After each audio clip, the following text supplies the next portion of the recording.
ನಿರ್ದೇಶಾಂಕ ರೇಖಾಗಣಿತದಲ್ಲಿ ಈ ಥರದಾಗಿರೋ ಒಂದು ಪ್ರಶ್ನೆಯನ್ನು ಕೇಳ್ತಿರ್ತಾರೆ. ಎ ಆಫ್ -5 7 ಬಿ ಆಫ್ -1 3 ಬಿಂದುಗಳನ್ನು ಸೇರಿಸುವ ರೇಖಾಖಂಡದ ಮಧ್ಯಬಿಂದುವಿನ ನಿರ್ದೇಶಾಂಕವನ್ನು ಕಂಡುಹಿಡಿಯಿರಿ ಅಂತ. ನಿರ್ದೇಶಾಂಕ ಬಿಂದುಗಳು ಯಾವ್ಯಾವು? ಎ ಮತ್ತು ಬಿ ಅಂತ ಕೊಟ್ಟಾರ. ಅಂದ್ರೆ -5 ಮತ್ತು 7 ಅಂತದ. ಇದು ಎ ಬಿಂದು ನಿರ್ದೇಶಾಂಕ. ಆಮೇಲೆ ಇಲ್ಲಿ -1 3 ಅಂತ ಇಲ್ಲಿ ಕೊಟ್ಟಾರ. ಅಂದರೆ ಇದೇನಾಯಿತು? x1, ಇದು x2, ಇದು y1, ಇದು y2 ಆಯಿತು. ಮಧ್ಯಬಿಂದುವಿನ ನಿರ್ದೇಶಾಂಕವನ್ನು ಕೇಳ್ಯಾರ. ಅದಕ್ಕೆ ಮಧ್ಯಬಿಂದುವಿನ ಸೂತ್ರವನ್ನು ಹಾಕಬೇಕು.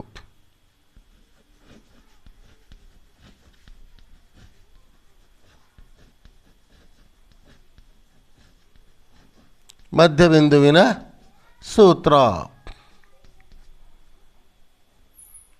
x2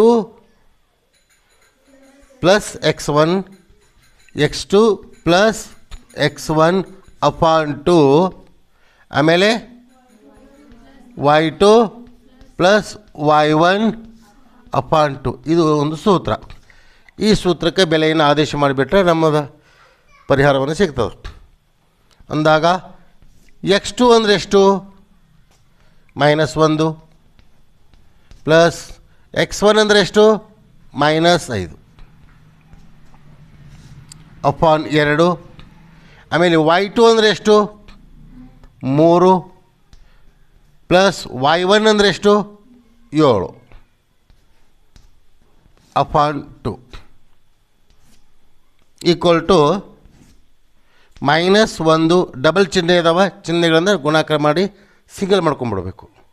-1 ಪ್ಲಸ್ ಇಂಟು ಮೈನಸ್ ಆಯಿತು. 5ಕ್ಕೆ 5 ಅಪಾನ್ 2.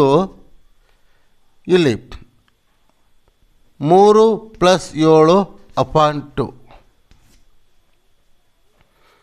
ಕ್ಲಿಯರ್ ಮಾಡ್ಕೊಳ್ರಿ. ಮೈನಸ್ ಇಂಟು ಮೈನಸ್ ಏನಾಯಿತು? ಪ್ಲಸ್ ಆಯಿತು. ಅಂದ್ರೆ 1 5 ಕೂಡಿಸ್ರಿ 6 ಆಯಿತು. ದೊಡ್ಡ ಅಂಕೆ ಚಿಹ್ನೆ 5, ದೊಡ್ಡ ಅಂಕೆ 5 ಅದ. ಅದರ ಹಿಂದಿನ ಚಿಹ್ನೆ ಉತ್ತರ ಕೊಡಬೇಕು. ಕಳೆಯುವಾಗ ಕೂಡಿಸುವಾಗ ಬಂದಂಥ ಉತ್ತರಕ್ಕೆ ದೊಡ್ಡ ಸಂಖ್ಯೆಯ ಚಿಹ್ನೆಯನ್ನು ಬರೀಬೇಕು ಅಂತ ನಾನು ನಿಮಗೆ ಹೇಳಿದ್ದೆ ಮೇಲೆ. ಅಪಾನ್ 2. ಇನ್ನೇನು ಉಳಿತು? 3 7 ಎಷ್ಟು? 3 7 10 ಅಪಾನ್ 2. ಛೇದ ಹಾಕ್ಕೊಂಡಾಗ 2 ಅಂದರೆ 2 3 ಯಾವ 3? -3. ಹೀಗಾಗಿ -3 ಬಂತು. ಆಮೇಲೆ 2 ಬಂದಲೇ 2 5 5. ಮಧ್ಯಬಿಂದುವಿನ ನಿರ್ದೇಶಾಂಕವನ್ನು ಕಂಡುಹಿಡಿಯು. ನಿರ್ದೇಶಾಂಕಗಳು ಯಾವುವು ಅಂದಾಗ -3 5 ಅಂತ ಹೇಳ್ಬೋದು.